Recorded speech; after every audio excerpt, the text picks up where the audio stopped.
Friends, we need to talk about what's happening right now.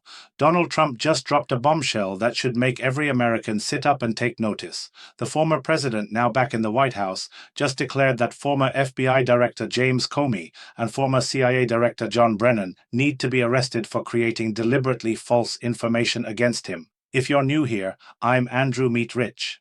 I used to work inside a state-run media outlet, saw how stories were twisted to fit the narrative, and I walked away. Now I'm independent, I speak freely, and I tell you what really matters. When a journalist asked Trump directly if arrests would happen, his response was crystal clear. What they did is a disgrace. They cheated. They lied. They did so many bad things, evil things that were so bad for the country.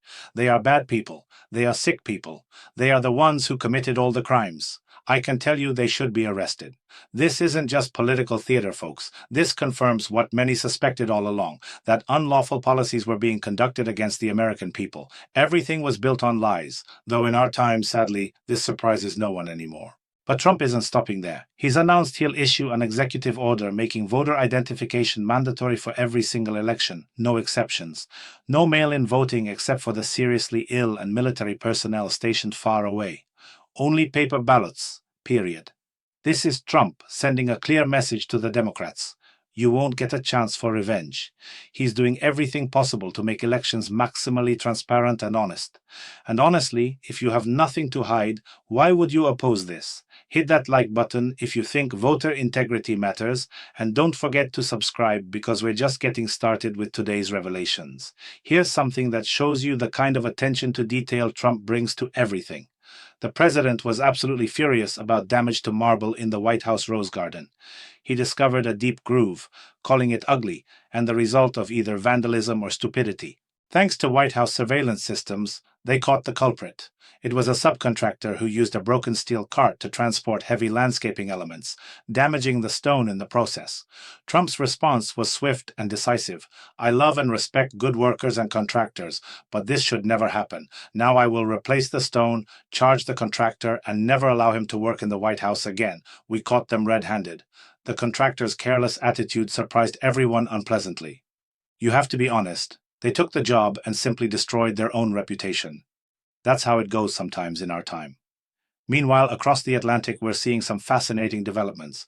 Ursula von der Leyen, head of the European Commission, is on a 4-day tour of countries bordering Russia and Belarus. Her goal, besides solidarity, is supporting the development of European defense industry, and that's the key point here. After visiting Estonia, which already wants to borrow more than €3.5 billion through the European Commission's credit instrument to finance its defense spending, von der Leyen traveled with Polish Prime Minister Donald Tusk to the Polish-Belarusian border today. The main topic of their negotiations? Defense and security, including protection of Poland's eastern border, and naturally, long-term credits. The key word here is credits for purchasing critically important defense equipment and weapons.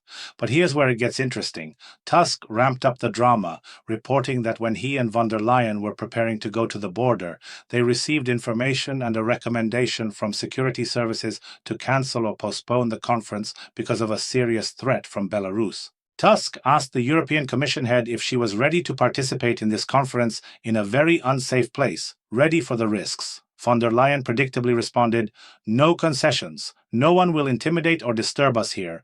We are here to demonstrate real European determination to everyone." According to them, this was a display of heroism. They made it clear to everyone that they fear no one and cannot be intimidated. But while European leaders are playing tough on the border, Germany is experiencing something quite different. Make sure you're subscribed because what's happening in German streets right now is something mainstream media won't tell you the full story about. Mass unrest and protests erupted in Germany.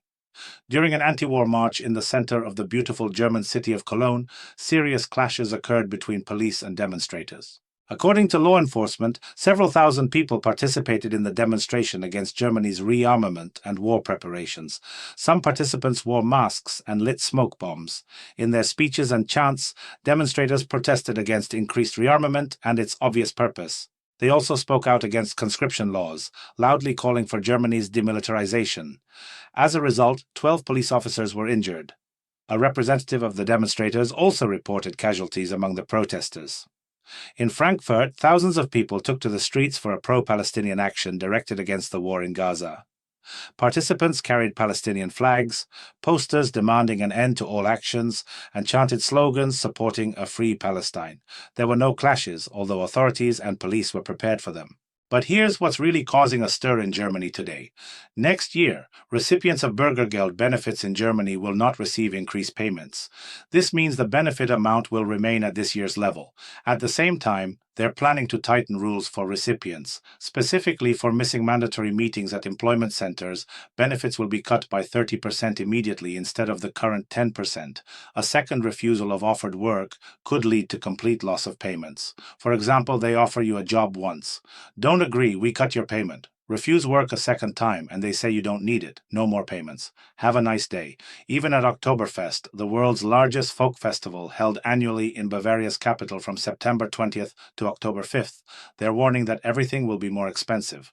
Get ready. Even water in some tents will cost more than alcoholic beverages, over 15 euros per liter of water, while the average price of a bottle of mineral water is almost 11 euros. Food costs will also increase significantly. This advance warning was made so there won't be questions later. How is this possible? While we didn't know, everyone was warned. But the most stunning news for Germany today came from Elon Musk.